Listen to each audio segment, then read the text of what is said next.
Assalamualaikum warahmatullahi wabarakatuh. Saya Benuraini Siti Ayuningsi dengan NIM 1901030013. Di sini saya akan membahas terkait materi pertemuan 1 sampai dengan 4 mata kuliah evaluasi pembelajaran matematika. Langsung saja, yang pertama ada pengukuran. Pengukuran adalah suatu proses pengumpulan data secara sistematis dan menggunakan alat ukur yang representatif pada tujuan yang ingin dicapai sehingga menghasilkan informasi yang akurat. Istilah mengukur atau to measure adalah membandingkan sesuatu dengan suatu ukuran tertentu dan hanya terbatas pada deskripsi kuantitatif. Selanjutnya ada penilaian atau assessment. Penilaian mempunyai arti yang lebih luas dari pengukuran, karena pengukuran langkah awal yang diambil dalam rangka pelaksanaan penilaian dan pengukuran, sehingga penilaian dapat diartikan sebagai angka atau huruf yang melambangkan seberapa besar atau seberapa jauh kemampuan yang ditujukan oleh siswa terhadap materi atau bahan yang dipelajari sesuai dengan indikator yang telah ditentukan. Selanjutnya ada evaluasi atau evaluate.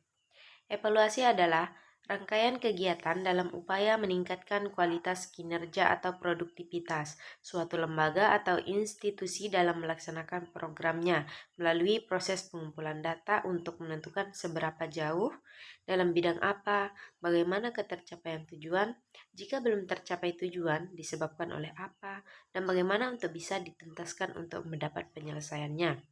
Evaluasi merupakan sebuah proses yang dilakukan oleh seseorang atau evaluator untuk mengetahui sejauh mana keberhasilan suatu program telah tercapai yang dilakukan secara berkesinambungan. Selanjutnya ada fungsi evaluasi.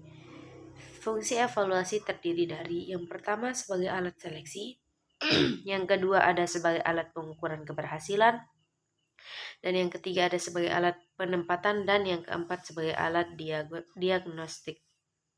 Selanjutnya ada tujuan evaluasi. Tujuan evaluasi yaitu yang pertama ada evaluasi sebagai alat seleksi, terkandung di dalamnya tujuan evaluasi, yaitu untuk mendapatkan calon siswa pilihan yang cocok dengan suatu jurusan dan jenjang pendidikan tertentu.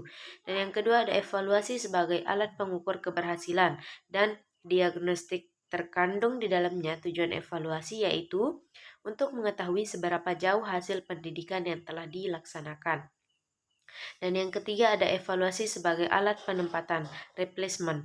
Terkandung di dalamnya tujuan evaluasi yaitu untuk menentukan pendidikan lanjutan siswa agar sesuai dengan minat, bakat, dan kemampuannya. Selanjutnya ada kedudukan evaluasi. Berdasarkan fungsi dan tujuan evaluasi dalam pendidikan, maka kedudukan evaluasi dalam KBM yaitu yang pertama ada kedudukan evaluasi sebelum KBM berlangsung, yang kedua kedudukan evaluasi selama KBM berlangsung, dan yang ketiga kedudukan evaluasi sesudah KBM berlangsung. Selanjutnya ada prosedur evaluasi. Prosedur evaluasi terdiri dari beberapa tahap. Yang pertama ada tahap perencanaan atau planning, yang kedua tahap pengumpulan atau data, yang kedua tahap pengumpulan data atau verification, dan yang ketiga tahap analisis yang bisa disebut analyze, dan yang terakhir ada tahap penafsiran, interpretation. Selanjutnya ada ruang lingkup evaluasi. Secara umum, ruang lingkup dari evaluasi dalam bidang pendidikan di sekolah mencakup 3 komponen utama, yaitu evaluasi program pengajaran, yang kedua evaluasi proses pelaksanaan pengajaran, dan yang ketiga evaluasi hasil belajar. Selanjutnya, kita beralih ke penilaian autentik. Penilaian autentik atau authentic assessment menurut Pusat Kurikulum 2009 merupakan proses serangkaian kegiatan pengumpulan data, pelaporan informasi yang menjelaskan perolehan hasil belajar siswa dengan menerapkan prinsip-prinsip penilaian, pelaksanaan berkelanjutan, bukti-bukti yang nyata atau autentik, akurat dan konsisten sebagai akuntabilitas publik. Selanjutnya ada jenis-jenis penilaian autentik.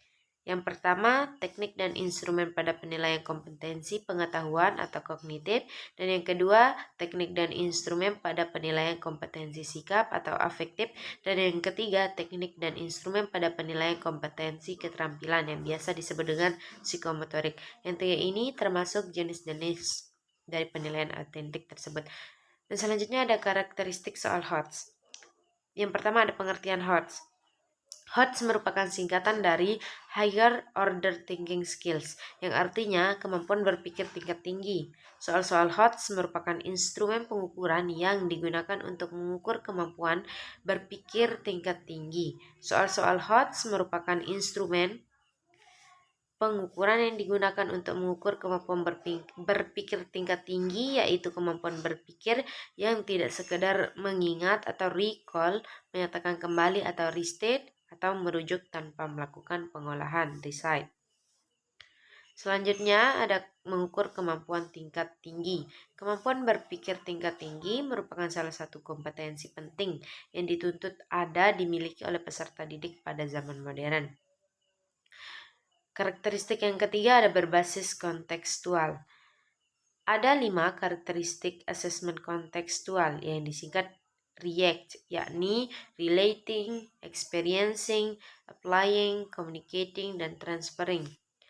Selanjutnya, karakteristik yang keempat meningkatkan kualitas belajar, yaitu bertujuan untuk meningkatkan dan mengembangkan HOTS, sikap dan perilaku positif dari peserta didik serta memperbaiki pembelajaran dan berusaha meningkatkan kualitas pembelajaran.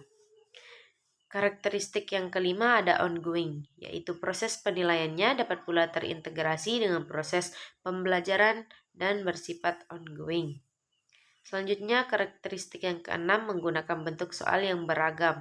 Maksudnya di sini soal beragam yaitu agar dapat memberikan informasi yang lebih rinci dan menyeluruh tentang kemampuan peserta tes, dapat menjamin prinsip objektif dan dapat menggambarkan kemampuan peserta didik sesuai dengan keadaan yang sesungguhnya. Mungkin hanya ini saja terkait materi pertemuan 1 dan 4. Mata kuliah evaluasi pembelajaran matematika. Kurang dan lebihnya saya mohon maaf. Wassalamualaikum warahmatullahi wabarakatuh.